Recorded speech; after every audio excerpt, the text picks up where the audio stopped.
अस्सलामुअलैकुम, कैसे हैं आप सब। आज मैं बनाऊंगी बॉयल्ड एग और आलू का सालन। इतना बेहतरीन, सीरियसली मुझे लगा मैं चिकन कढ़ाई या कोरमा खा रही हूँ। चलें जी, स्टार्ट करते हैं। बिस्मिल्लाहिर्रहमानिर्रहीम। कढ़ाई में 3 चम्मच कुकिंग ऑयल लेकर इसमें एक बड़े साइज़ की चॉप की हुई प्याज फ्राई करेंगे। हल्का सा फ्राई हो जाने पर ऐड कर देंगे अदरक और लहसुन का पेस्ट 2 चम्मच। अच्छा, अब हमने ये करना है कि हल्का सा चम्मच चलाएंगे और अभी प्याज पूरी तरह से फ्राई नहीं हुए, और साथ ही हम इसमें ऐड कर देंगे आलू। आलू को हमने जस्ट दरमियान से एक कट लगाया था। इससे ये होगा कि प्याज के फ्राई होने के साथ साथ हमारे आलू भी बहुत अच्छे से फ्राई हो जाएंगे। देखिए जी, आलू, लहसुन, प्याज, अदरक कितने अच्छे से फ्राई हो गया है। और अब हम इसमें ऐड कर देंगे 2.5 से 3 चॉप किए हुए टमाटर। टमाटर को कुछ देर के लिए पकने देंगे और फिर हम इसमें ऐड कर देंगे स्पाइसेस।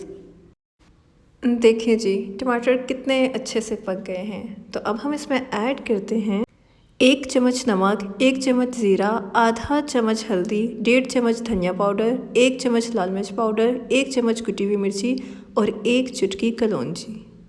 हल्का सा पानी ऐड करते हैं ताकि मसाले ना जलें। 5 से 7 मिनट आलूओं को मसाले के साथ अच्छी तरह से भुनेंगे और फिर हम इसमें ऐड कर देंगे 1 मग भर के पानी। इस सालन में हमें शोरबा तो नहीं चाहिए, लेकिन आलूओं को नरम करने के लिए पानी ऐड करना ज़रूरी था। सालन को मीडियम आंच पर 15 मिनट के लिए ढक देंगे। सालन में हमने 4 ही आलू ऐड किए थे और 4 ही एग्स हमने बॉईल करने के लिए रखे हुए थे। एग्स को हार्ड बॉयल करना है और पील ऑफ करके साइड पे रख दें। तब तक हम देखते हैं हमारा सालन 15 मिनट के बाद बहुत ही खूबसूरत तैयार है।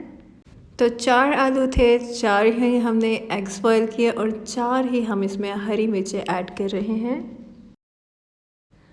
अंडों को दरमियान से कट लगाकर कढ़ाई में शामिल कर दें और मज़े करें जी। बहुत ही बेहतरीन सालन तैयार है। चलें जी, सारे अंडे हमने कढ़ाई में शामिल कर दिए और अब हम इसमें ऐड करेंगे आधा सा चम्मच गरम मसाला और बिल्कुल मामूली सी काली मिर्च। जायके के साथ साथ ये बहुत अच्छी खुशबू भी देगा। मेरा चैनल ज़रूर सब्सक्राइब कर दीजिएगा।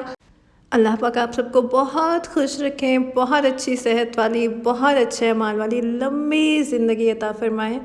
Thanks for watching.